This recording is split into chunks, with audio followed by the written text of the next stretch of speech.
It's been such a long while since I recorded anything for the YouTube channel. I'm going to try and be more regular and at least try and record once a week and put something out. Bangalore is like horribly nippy, and the first thing I'm going to do is put on my fuzzy socks. I am always feeling cold, and so yeah, important prep before I record this or say anything that's even remotely intelligent. Let's get fuzzy socks on. Okay, so thank you for dropping by. I want to share with you my July sketchbook, a sort of a more in-depth look at the process, the materials I used, and happy to have you join me. So first and foremost, this is a cute little Menorah. It's A5, it's 180 GSM, which I was very skeptical about because I was like, I usually work on paper that's 270 to 300 GSM, so I was just not sure about how much an 180 GSM would take. But since this, I have also experimented with 150 GSM, and I'm happy to report that they're pretty sturdy.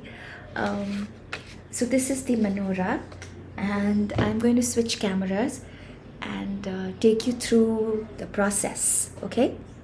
I have been playing a lot with a lot of different materials.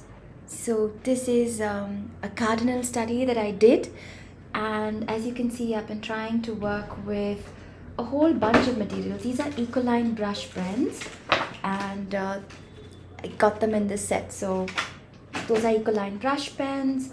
This is of course my Shinhan, which is what I use a lot of. This is a set that I have, and I'm really happy with them. Let's see, these were polychromos pencils. I use a whole range of color pencils. I use polychromos, I use my Caran Luminance, and I've recently acquired a few more. So I was just trying to see how the same subject, how can I bring out the same vibrancy of the red but playing with mediums.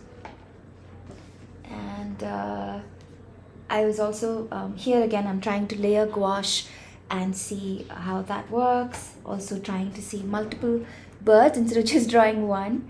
I recently joined Emma Carlisle's Patreon, and one of the exercises in her Patreon is to make scribbles with whatever materials you have and see what forms the scribbles take.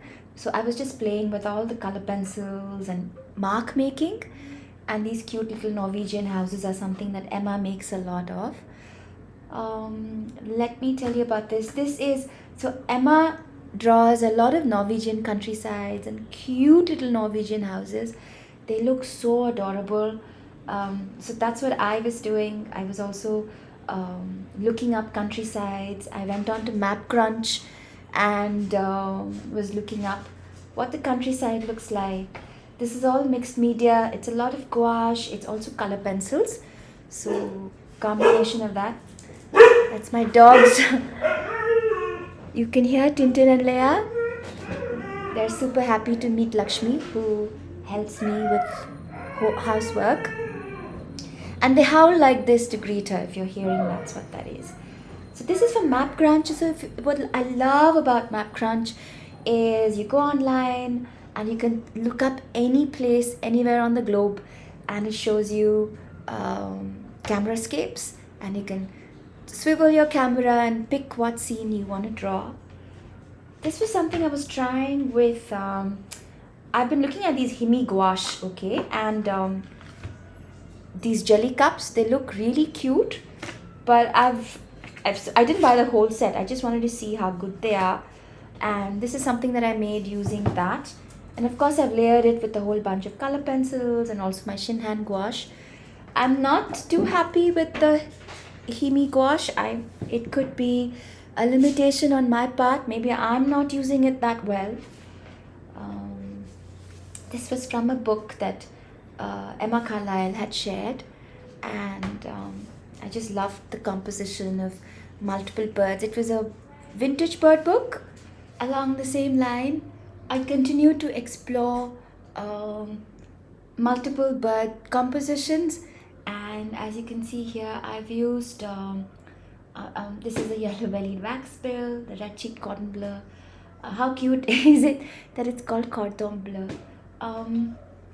So the materials that I've used here is of course the gouache. So there's layers of gouache, and then I've also worked with these blue marks that you see are the Ecoline brush pens. The Ecoline brush pens are water soluble and they're actually lovely. So you can use them without the water, you can use them for mark making as I have here, or you can even use them, layer them and then use water or gouache on top, and they're water soluble so they move beautifully. So that's what you're seeing here. So what I did here was the same blue that you saw with the hornbill. I first layered the whole background with this blue, and then I hit it with white gouache with a really thick brush because I wanted these brush strokes. This is something that I did with my students at Juggle Club. Or was it the Paint a Bird workshop? It was one of those where we were just getting comfortable with mark making using gouache. So we just picked up big bunches of gouache that were left over in our palettes, and then very, very quick brush strokes, playing around with just how does gouache move on paper, wet on wet gouache, and then created all these little marks with a color pencil while it was wet. So also used some Posca markers here, and you see these little blue highlights. So I'm using a whole bunch of media. I'm also using the Caran Neocolor. So there's a whole bunch of material that I've been experimenting with, which is all water soluble. This is really vibrant pops of color, and it's water soluble as well. Here of course I've used it as is, and I haven't used water over it, but I will show you works in which I've done that. Then I sort of fell into a rabbit hole of trees because I was reading The Secret Life of Trees, and I wanted to really play with what other colors can you see in a tree, right? Not just browns, but you see so many colors depending on the time of day. And I was exploring shadows. How many different colors can shadows be? It's a really happy little rabbit hole. And of course my baby cardinal is back. So again, playing with purple shadows instead of the usual darker tones for shadows, using hues of different tones for shadows, playing with just white highlights. Happy little rabbit hole, yeah? So you'll see a whole bunch of explorations. And then I hit upon this idea of, going back to the little cardinal that you see, of letting a little bird perch in the scape. So messy brush strokes, very quick work, playing with flat brushes, round brushes, washes of the Neocolor, and then you have a little bird. So that's what I was trying to do. The drongo, I've seen these and they are amazing. The racket-tailed drongo. The same concept, but experimenting with, I really like, I've just used Shinhan Gouache as it is for the yellow highlights, and just scribbled all over with the Neocolor. All these are red crayon scribbles, and again playing with purple and blue shadows. More of that. This is from an artwork in acrylics by Henrik Simonsen. I loved his artwork so much that I just to understand their process and to see how they went about creating this. I created this little piece. It's really important to give credit to any work that you are looking at, referencing. Bright blue. This is all the Shinhan Gouache, I think. That's magenta. That's the happy purple magenta that you're seeing from my Shinhan Gouache. And here what I'm doing is I'm changing my brush stroke. So what I've done is I've taken where's my little filbert? Yeah, my filbert brushes, and I'm just doing very, very quick brush strokes because I wanted capture the whole sense of dappled sunlight. And there's a baby sparrow sitting there. Recently, a friend of mine gave me feedback that all my work was looking very similar, right? The birds perched in a branch. It's so staged. And I was sort of fitting into a box, and I didn't want that. So I started drawing. I've started consciously creating multiple compositions with birds, drawing and painting birds in flight, and exploring movement, trying to do that as much as possible. I call this my Tutti Frutti tree. I hate Tutti Frutti, but my tree looks like Tutti Frutti. So along that line, trying to draw more birds that I usually don't draw. I always end up drawing the same cutesy passerine birds, but exploring other kinds, birds in flight, water birds.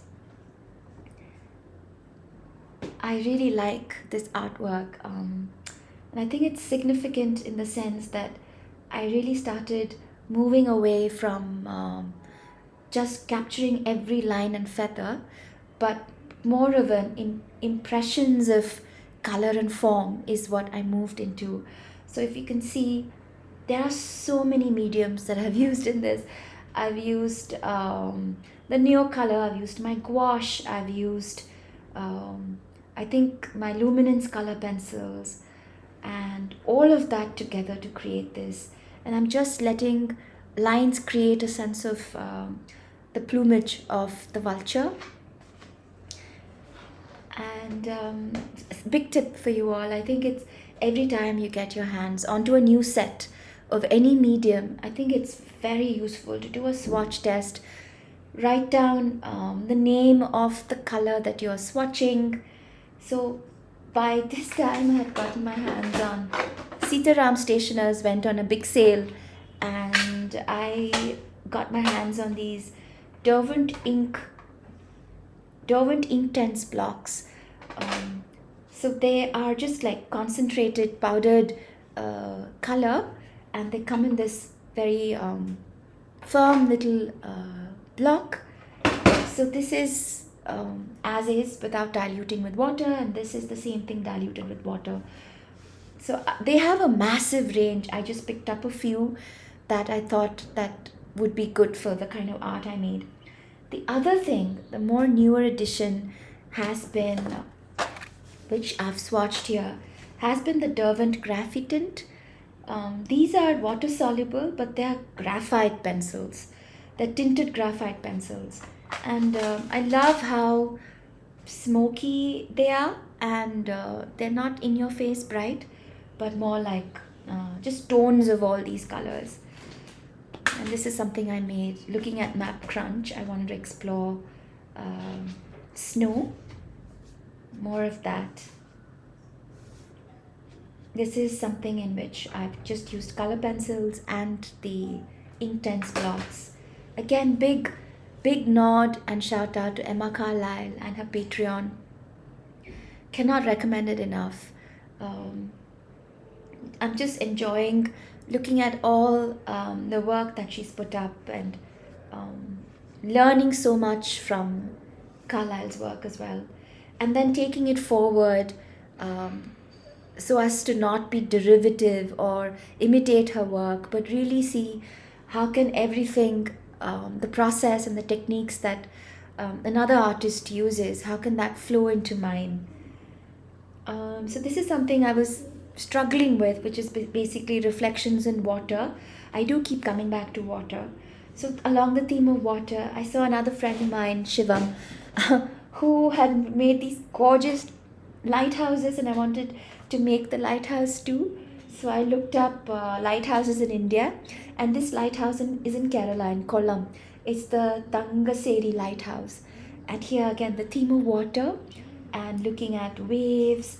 I love how the red and white is such a stark contrast against the sky. A variety of materials here. Here I've used the Derwent ink blue.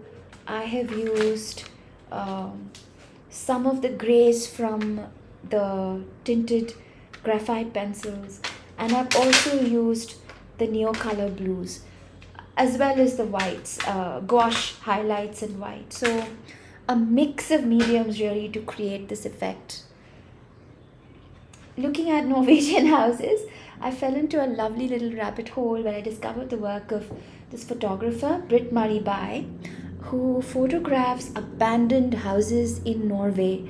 And that fascinated me, this idea that what these houses may have been, the life they must have buzzed with, and the activity in them, and the fact that they are sitting there in the wilderness, abandoned, with nothing but nature around them, staking claim again. So I fell down that rabbit hole. This is again using fewer materials, and the idea was to see, can I achieve what effects can I achieve with fewer mediums. Another photograph by Britt Marie Bye. Here I'm exploring spontaneous strokes for the trees and looking at snow. Again, coming back to birds. Birds are something I always come back to. It just makes me so happy to draw them and paint them.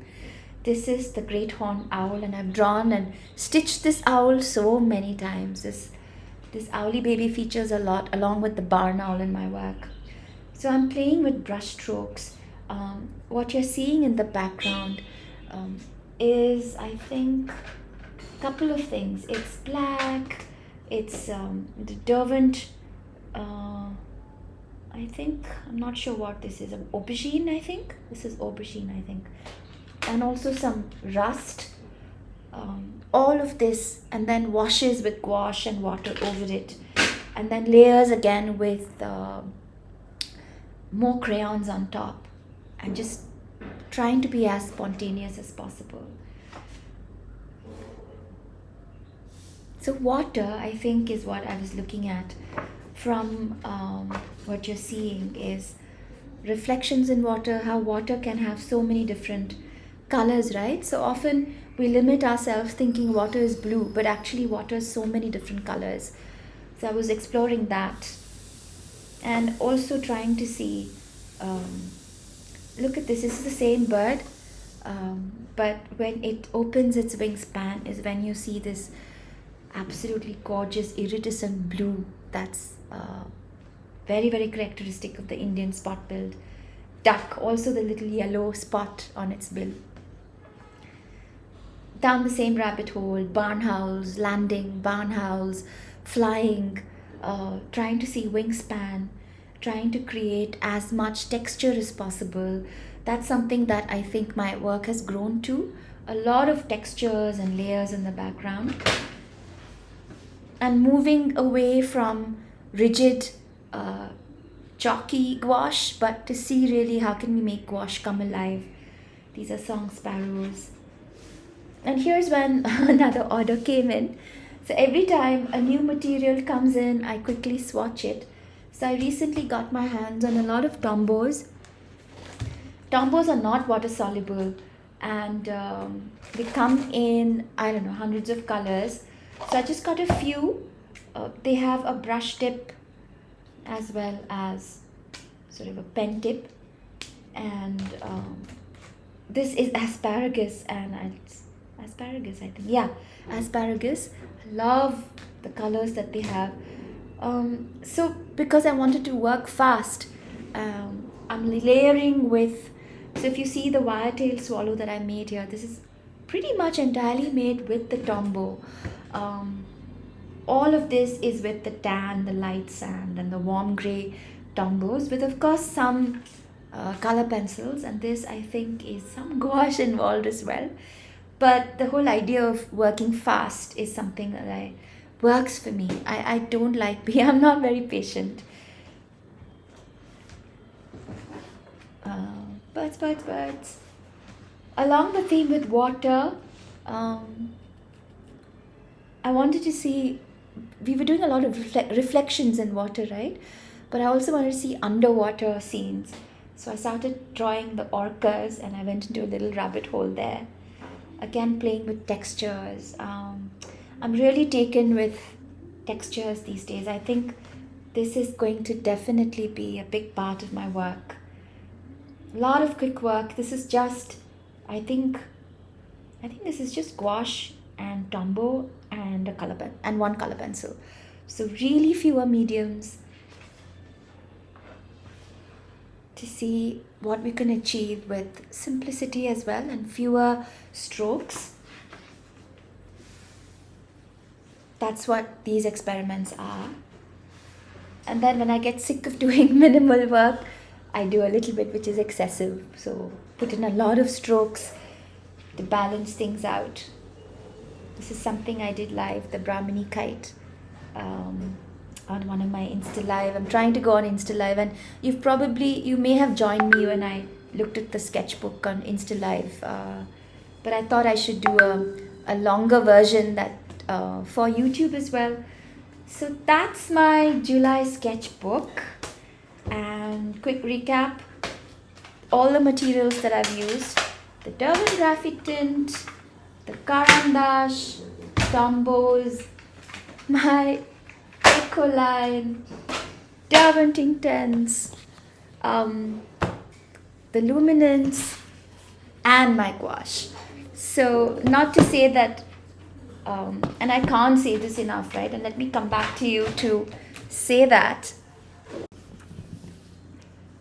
So as I was saying, and I cannot say this enough times, it's not about getting all the materials, right? It's not about having that expensive Luminance color pencil. It's not about having any of this. What's really important to be able to create art that is something that gives you joy, right? And evokes a certain feeling in people who view it, is really showing up and trying. And I have been shouting this from rooftops. I am someone who's very careful with money. I do not spend a lot of money all at once on myself. I'm extravagant when it comes to people I love, and I'm not stingy there.